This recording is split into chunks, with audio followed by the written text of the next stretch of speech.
ये आकाशवाणी जयपुर अजमेर है। अब आप जितेंद्र सिंह पूनिया से सीकर जिले की चिट्ठी सुनिए। इसके लेखक हैं बाल मुकुंद जोशी। प्रदेश में चल रही विकसित भारत संकल्प यात्रा के तहत इन दिनों जिले भर में भी शिविर लगाकर केंद्र सरकार की विभिन्न योजनाओं का लाभ आम जन को पहुंचाया जा रहा है।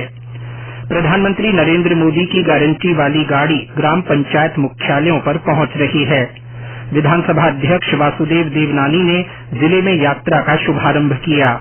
इस अवसर पर उन्होंने कहा कि प्रदेश के हर व्यक्ति को केंद्र सरकार की योजनाओं का लाभ दिलाना ही इस यात्रा का मकसद है। इस मौके पर राज्यसभा सांसद घनश्याम तिवाड़ी और सीकर सांसद स्वामी सुमेधानंद सरस्वती भी मौजूद रहे।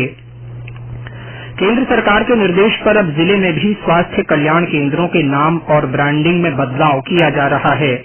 इस संबंध में स्वास्थ्य कल्याण केंद्र अब आयुष्मान आरोग्य मंदिर के नाम से जाने जाएंगे और हल्के पीले रंग में इनका नाम लिखा जाएगा। साथ ही सभी स्तर के चिकित्सालय के नाम के साथ आरोग्य परम धन भी लिखा जाएगा।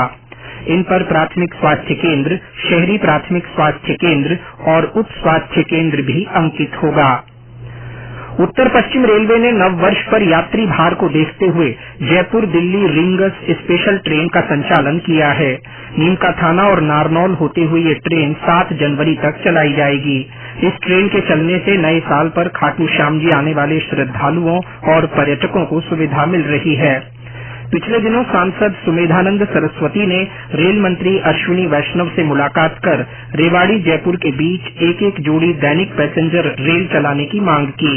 सांसद ने कई ट्रेनों का जिले के पलसाना, गोविंदगढ़, नीमका थाना, श्री माधोपुर, रेनवाल, कछेरा और कांवट रेलवे स्टेशनों पर ठहराव की भी मांग की। शेखावाटी दीनदयाल उपाध्याय विश्वविद्यालय में नए साल से 60 नए पाठ्यक्रम शुरू किए जाएंगे, जो युवाओं को शिक्षा और रोजगार में आगे लाने के काम आएंगे। विश्वविद्यालय के कुलपति प्रोफेसर अनिल कुमार राय ने बताया कि इन पाठ्यक्रमों को शुरू करने का उद्देश्य शेखावाटी के युवाओं को रोजगार से जोड़ना और किसानों को कम पैसों में अधिक आय वाली खेती के लिए प्रशिक्षण देना है। एक निजी ट्रस्ट की ओर से रेवासा में देश के 5वें और प्रदेश के पहले गुरुकुल का निर्माण किया जा रहा है। 8 करोड़ रुपए की लागत से बनाए जा रहे इस गुरुकुल में देश भर के पात्र विद्यार्थियों को निःशुल्क पढ़ाया जाएगा। प्रवेश में अनाथ बच्चों को प्राथमिकता दी जाएगी। जिले के तारपुरा में पिछले दिनों एयर शो का आयोजन किया गया। एशिया की पहली माइक्रोलाइट फिक्स्ड विंग और पावर्ड हैग सेवा के 4 एयरक्राफ्ट के जरिए इसका आयोजन किया गया। एयरक्राफ्ट में सवार जवानों ने हवाई करतब दिखाकर दर्शकों में देशभक्ति का जज्बा भरा। पिछले दिनों जिला मुख्यालय पर जिला अभिभाषक संघ की नई कार्यकारिणी का शपथ ग्रहण समारोह आयोजित किया गया। इस अवसर पर राज्यसभा सांसद घनश्याम तिवाड़ी ने कहा कि अधिवक्ताओं और न्यायाधीशों को निष्पक्ष होकर हर जरूरतमंद को न्याय दिलाना चाहिए। समारोह में वक्ताओं ने संविधान और अधिवक्ता दिवस की सार्थकता पर विचार व्यक्त किए। राज्य विधिक सेवा प्राधिकरण के निर्देश पर पिछले दिनों राष्ट्रीय लोक अदालत का आयोजन किया गया। जिला विधिक सेवा प्राधिकरण की ओर से आयोजित इन अदालतों के जरिए 14,337 मामलों का आपसी राजीनामे से निपटारा किया गया। अयोध्या में 22 जनवरी को श्रीराम मंदिर उद्घाटन के कार्यक्रम का सीधा प्रसारण देखने के लिए श्रीराम जन्मभूमि आनंदोत्सव समिति जिले के 101 मंदिरों में LED लगाएगी। इस दौरान 21 और 22 जनवरी को मंदिरों और घरों में दीपक प्रज्वलित कर रोशनी की जाएगी।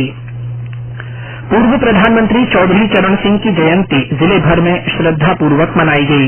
इस अवसर पर कई संस्थाओं की ओर से स्मृति वन में पौधे लगाए गए। चौधरी चरण सिंह ग्रामीण विकास संस्थान की ओर से आयोजित समारोह में वक्ताओं ने किसानों की समस्याओं, क्षेत्र में पानी की दिक्कत और नहर की आवश्यकता पर विचार रखे। पूर्व प्रधानमंत्री अटल बिहारी वाजपेयी की जयंती जिले भर में सुशासन दिवस के रूप में मनाई गई। राजकीय कल्याण विद्यालय में आयोजित जिला स्तरीय कार्यक्रम में वक्ताओं ने विद्यार्थियों को श्री वाजपेयी के जीवन चरित्र के बारे में जानकारी दी। जिले में इन दिनों सर्दी का असर और बढ़ गया है। तेज ठंड और कोहरे के कारण आम जनजीवन प्रभावित हो रहा है। इसके साथ ही सीकर जिले की चिट्ठी समाप्त हुई।